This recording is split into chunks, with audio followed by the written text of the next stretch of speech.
Bueno, vamos a iniciar entonces esta parte que es la parte de programación orientada a objetos en Power Builder. Esta parte lo que nos va a dar es la idea de cómo podemos aprovechar al máximo el lenguaje para usar todas estas características orientadas a objetos. Bueno, sabemos que cualquier lenguaje orientado a objetos pues tiene unas características como tal, que son la abstracción, el encapsulamiento y la ocultación, el polimorfismo, la herencia y la recolección de basura de sus objetos ya creados. Entonces vamos a mirar cómo se hace cada uno de estos temas en Power Builder. Lo importante ahorita les voy a dar como la parte teórica inicialmente para que vean cómo se hace y luego entonces vamos a hacer un video práctico donde vean ya desde Power Builder cómo se hace cada uno de estos temas.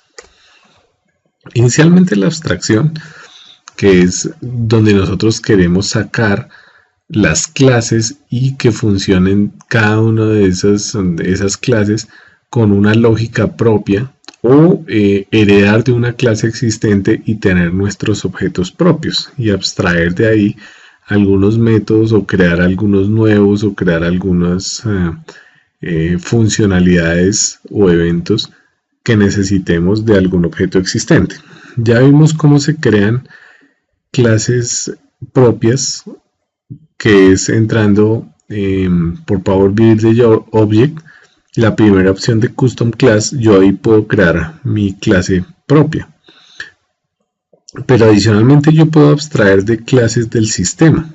Por ejemplo, cuando yo selecciono en Standard Class, ahí en el tab de PB Object, yo puedo seleccionar también diferentes clases estándar de objetos que no son visuales, o también puedo abstraer objetos que son visuales. Entonces yo puedo usar un objeto propio, por ejemplo, para crear un botón propio. Yo también puedo abstraerlo. Entonces lo que seleccionaría es ahí en el tab de PB Object, selecciono es estándar visual y selecciono un objeto visual, como un botón, por ejemplo. Y lo que hago es crear mi propio objeto botón. A partir de ahí yo abstraigo toda la funcionalidad de la clase superior y creo mi objeto, y a partir de ahí yo puedo empezar a trabajar. Le coloco el nombre del objeto y lo guardo en mi librería y empiezo a trabajar con ese objeto. Entonces esa es la manera de abstraer, ya sea de clases existentes visuales o no visuales, o clases propias que yo quiera crear. El encapsulamiento y la ocultación de las variables o de las funciones que yo tenga se hace muy sencillo. En el caso de las funciones, cuando yo estoy declarando funciones en mi objeto, entonces lo que yo hago es declaro la función y le indico el acceso que va a tener a esa función las diferentes partes del código. Entonces en la parte izquierda, la primera columna, ustedes siempre van a encontrar el tipo de acceso que se va a tener a la función que estoy declarando en el objeto. Entonces yo puedo decir que sea pública, que es por defecto, el valor por defecto que viene, si es privada o es protegida.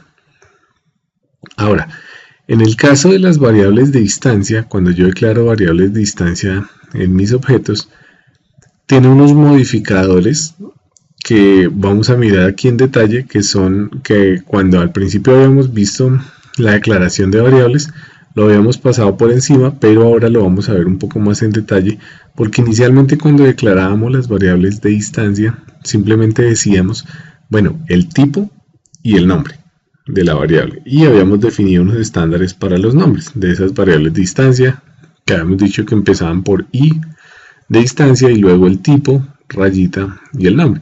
Pero antes de eso hay unos modificadores de la variable que nos van a indicar.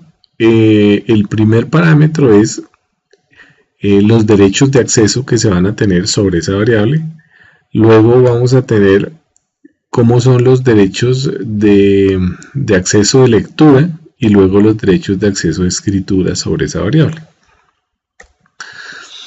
Entonces, para el caso de los derechos de acceso a las variables de instancia, hay tres tipos. Pueden ser públicas, pueden ser protegidas o pueden ser privadas.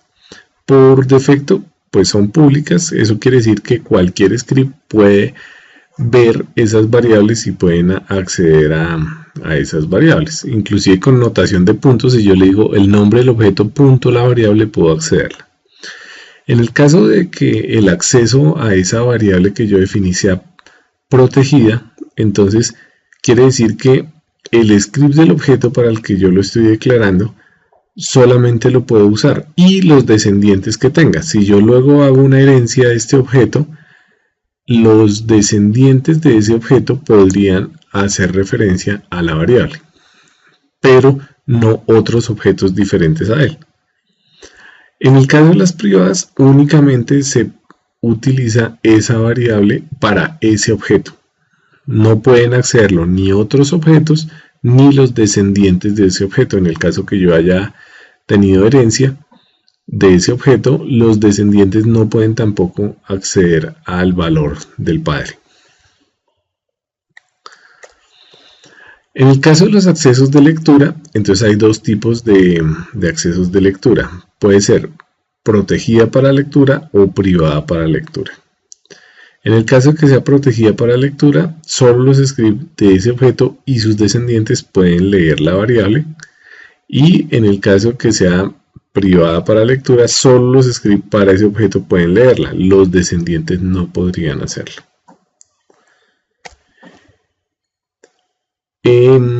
Características, bueno, esas variables que son, cuando yo defino las variables de instancia y les coloco algún acceso de lectura, entonces tienen estas características. Si yo la he definido pública, le puedo definir, bueno, cualquiera de los dos anteriores, ya sea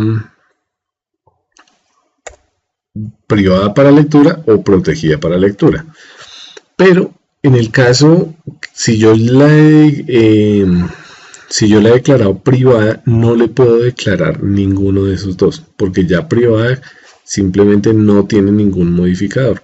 Y en el caso que yo la haya declarado protected o protegida, solamente puedo especificarle que va a ser privada para lectura. Ahorita al final tenemos un resumen de este tema.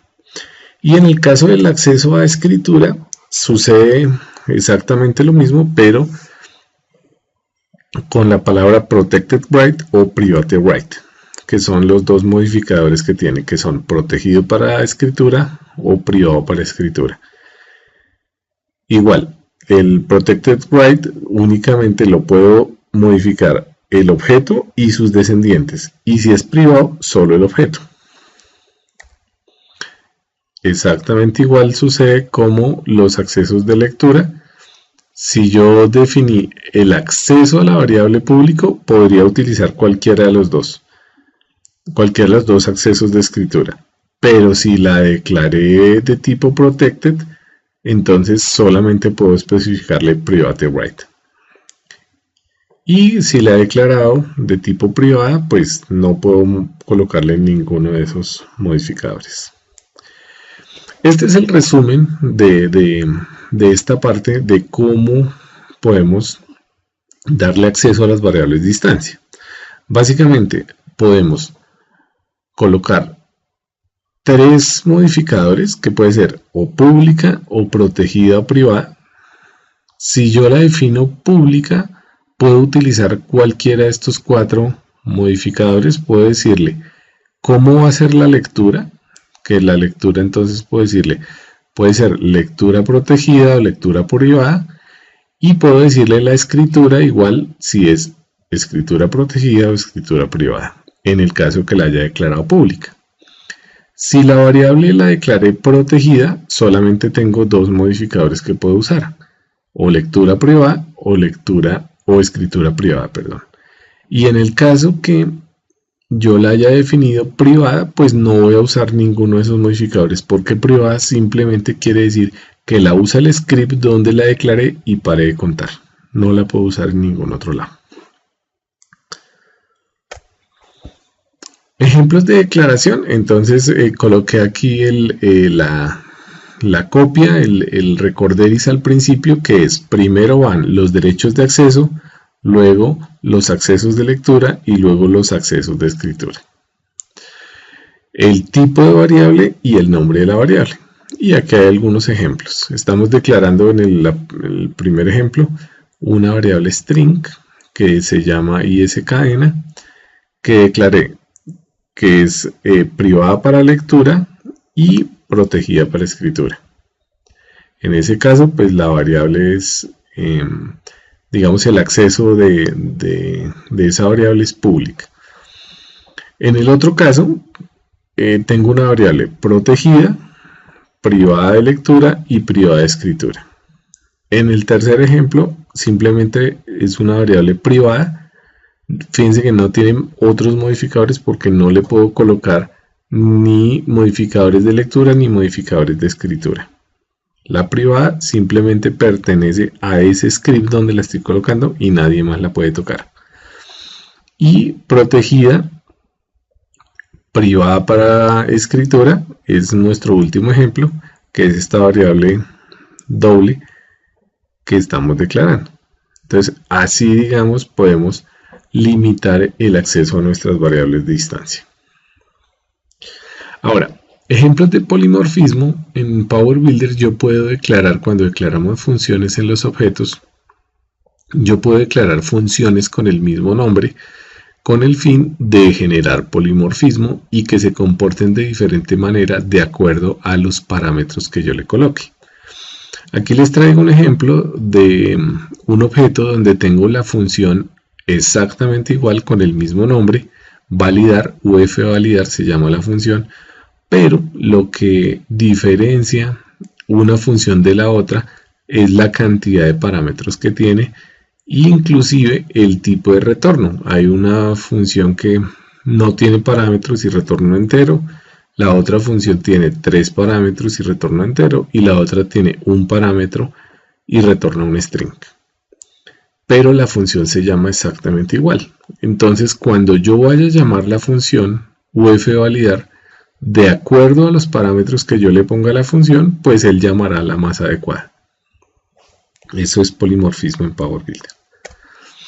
Y la parte de herencia, entonces se puede manejar de varias maneras. Yo puedo heredar objetos en Power Builder y como ya vimos inicialmente, yo puedo usar, crear, digamos, objetos de clases existentes, o yo puedo heredar simplemente de los objetos que yo ya tengo creados, heredar más. Por ejemplo, si yo creo una ventana, yo de esa ventana puedo heredar y crear otra ventana hija que tome todas las mismas condiciones que tenga esa ventana padre, que tenga, por ejemplo, botones, que tenga eventos, que tenga funciones. Cuando yo la heredo, va a heredar todo lo que le haya puesto a la padre, inclusive los objetos que tiene por dentro. ¿Cómo la heredo? Simplemente le doy clic derecho encima y hay una opción que dice Inherit From, que es heredar de dónde voy a heredar, de esa ventana. Él, entre comillas, copia esa ventana y me abre una nueva y me queda lista para guardar, y yo lo único que hago es ponerle el nombre a la nueva ventana y va a respetar todo lo que tiene la ventana padre.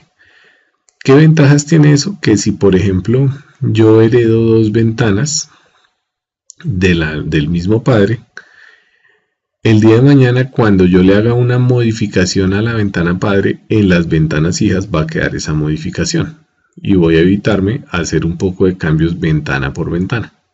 Supongamos, el título lo tenía en rojo y el mañana no, lo quiero verde. Simplemente cambio la ventana padre y todas las ventanas van a tener ese mismo cambio. Todas las ventanas hijas de esa ventana van a tener ese cambio. La otra opción es, desde el menú, en la barra de herramientas, al lado de nuevo, está el botón de heredar. Yo puedo darle clic ahí y él me va a decir, me abrió una ventana donde me va a decir cuál es el objeto que voy a heredar, lo selecciono y él me genera ahí la herencia de ese objeto. Y finalmente la parte de recolección de basura, que es un tema que no habíamos tratado pero es bien importante, es cuando yo utilizo la creación de una instancia de un objeto, o sea que yo use un create. El caso más común que vimos fue cuando creábamos una transacción o cuando creábamos un objeto de usuario. Cuando yo uso la palabra create, estoy instanciando ese nuevo objeto. Cuando yo lo instancio, entonces es muy importante que también lo destruya. Entonces, por allá más adelante, cuando ya no lo necesite más, cuando ya cierre la ventana o no necesite el objeto o cierre la aplicación o lo que sea, la idea es liberar esa memoria para no saturar la memoria de memoria. Entonces, usamos la función destroy para destruir los objetos que ya tengamos abiertos en memoria.